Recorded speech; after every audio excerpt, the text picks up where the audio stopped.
My brothers, it is 1 o'clock in the morning. Man, I love college football, but goddamn, man, I hate that the Colorado-Kansas State game started at 9:25 today. Central time. On the Eastern Seaboard, it was 10:25. And out west, if you're in the Pacific time, it started at 7 o'clock or 7:25. But, man, it started at 9:25 here in Texas. Fuck these late games, man. They take a lot out of you. But the thing is, the Colorado, they did not fail to deliver. They lost today 31-28, but they always make for an entertaining game. It was a nail-biter a few weeks ago against Baylor, and it was a nail-biter in this one. You can always count on a close game, a nail-biting game with the Colorado Buffaloes and Coach Prime. Today, I mean, Colorado, they had a chance to win. They fought hard. They fought valiantly. This team is still heavily flawed. Starting with Travis Hunter. You know you have a flawed team when Travis Hunter, and Travis Hunter is one of the best players in the country. Don't get it twisted. But you know you have a flawed team when you have one person being the best player on offense and defense at the Division I level. That's already a sign of a flaw. He should not be playing both sides of the ball. And I know Coach Prime, you know, he played both sides of the ball. You see part of yourself in Travis Hunter. You know, he's an elite player. He really is. But son, you got to pick a position, man. You got to pick a position. Either you're going to be a wide receiver or a cornerback. Me personally, I think you should play wide receiver. You will make more money. You'll have more longevity in the league once you get there. I think you should play receiver. You got to pick one, dog. He's out with he was out for the entire second half with a banged up shoulder.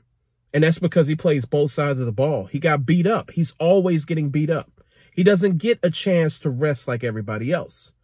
That's one of Colorado's biggest flaws. They have one player who's the best. He's the best player on both sides of the ball. That shouldn't happen. That's not a good thing. I don't give a fuck what anybody says. It's not a good thing. He should not be playing all those snaps. He should not be out there exposing himself. That's a problem. And Coach Prime, if you want to make some serious noise in the Big 12, you're going to have to sit Travis down and you're going to have to tell him, son, it's time for us to make a decision. We can't keep doing this. We can't keep getting you hurt. We can't keep getting you exposed out there because this is bigger than Colorado. This is also, if you keep going out there like this, you're going to get hurt. This could seriously hamper your draft stock. You could get hurt and hamper your draft stock. So Coach Prime needs to sit him down and make the best decision for Travis, for his NFL future. You can't keep him out there being exposed. Colorado, early, and here's another thing. At Colorado, early in the game, they wanted to establish the run. They tried to establish the run, but they felt like their backs were against the wall. They weren't really getting anywhere with running the football. And I'm sorry I'm sweating, you guys. I got a sweater on, and I'm in the car. And I don't have the car on. And that's not a person back there. That's a little girl on the diaper box. I got a 9-month-old in there. So don't get spooked out. Don't think that's a person back there, but I digress. They tried to run the football, but they couldn't. And the only way they could move the ball downfield or matriculate the ball downfield is with Shedeur Sanders' arm. Shedeur Sanders was sacked to hell again. And it's a combination of the O-line being overpowered by the blitz and also Shedeur holding on to the goddamn ball for so long. And when he gets sacked, it's not a 5-yard or 6-yard loss. It's like a 10-yard loss, 12-yard loss. He loses so many fucking yards. And I know he's going through his progressions. I understand that. He's not a first read type of quarterback. He actually analyzes the field. And that's a great thing. but he has to be faster when it comes to processing speed. Or the offensive coordinator and Coach Prime are going to have to come together with the game plan to where he has to get the ball out of his hands quick. He needs to be quick and decisive. Quick and decisive. He holds on to the ball way too long. In that aspect, he kind of reminds me of Jalen Hurts. He holds on to the goddamn ball too long. Shedeur Sanders, you got to be better at that, man. You're going to have to clean that up. In the NFL, this is not going to work. You're going to have even less time in the NFL. You're going to be going against pass rushers like Nick Bosa, Micah Parsons, TJ Watt, Aiden Hutchinson, Max Crosby. You're going to go against elite edge rushers in the NFL. So you can't afford to hold on to the ball like you do in college. You can't even do it now. Just wait till you get to that level. Whew. And the defense gave up the big play towards the end of the game-winning play, when Avery Johnson just threw a 50-yard bomb to Brown for the touchdown. That was inexcusable. And the thing is, the cornerback actually, he actually committed pass interference, and Brown still caught the touchdown. Still caught the game-winning touchdown. Avery Johnson just threw that bitch up and said, fuck it. My guy is better than your guy. I'm going to throw this downfield one-on-one. I got him.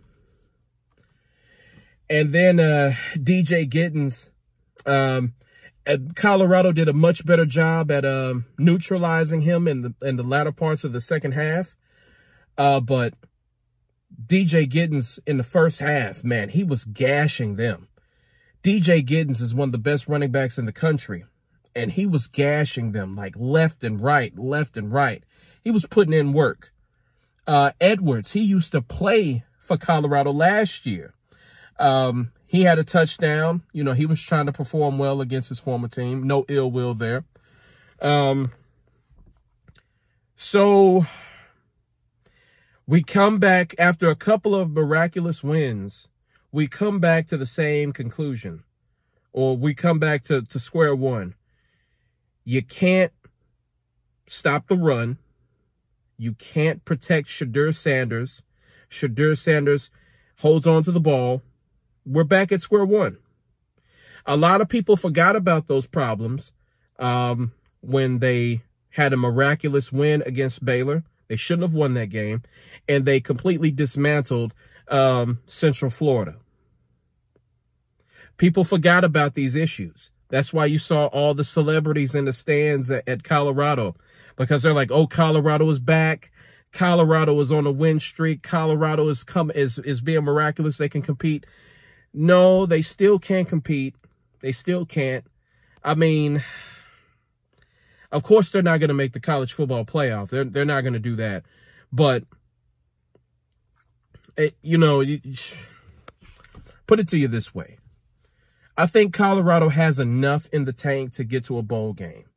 But when it comes to becoming one of the top programs in the nation, it's never going to happen.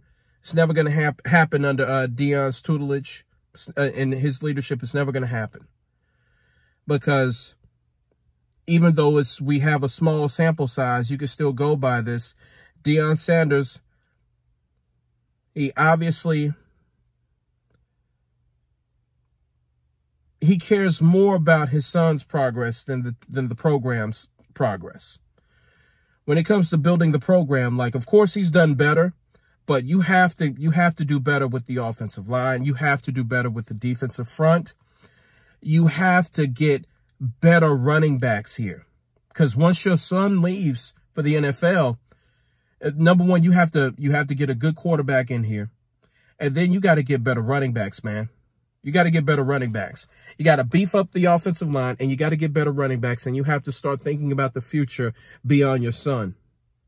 And I'm not sure if Coach Prime can do that. I mean, he can prove me wrong. That'd be great. But, yeah, man. The Colorado Buffaloes are 4-2. All hope isn't lost, but the schedule doesn't get any easier. Arizona's going to be, I think they got Arizona next. They have to go to Arizona. That's going to be a tough game. They have to go to Texas Tech. That's going to be a really tough game. I think they have Cincinnati in Colorado. So this Big 12 schedule isn't going to let up. It's not. You got Utah towards the end, even though Cam Rising looks like oh my God, he looks terrible. He looked fucking terrible against Arizona State yesterday. But this Big 12 schedule is not going to let up. And if you can't compete in the Big 12, there's no way you can come close to the Big 10 or the SEC. Because the Big 12 is pretty much it's a Power 5 conference. There's some solid teams in there, obviously, because you got Kansas State. But do you really think anybody from the Big 12 can compete with the Big 10 or the SEC? Nah. So if you can't really compete in the Big 12, you really have no business being on the national stage when it comes to the playoffs, a bowl game, anything like that. But, let's see if Colorado can pull more magic out of their ass. But from the looks of it, when they go against the top teams in the Big 12, the flaws still remain. They still remain. All right, my brothers, I need to go to sleep. Peace.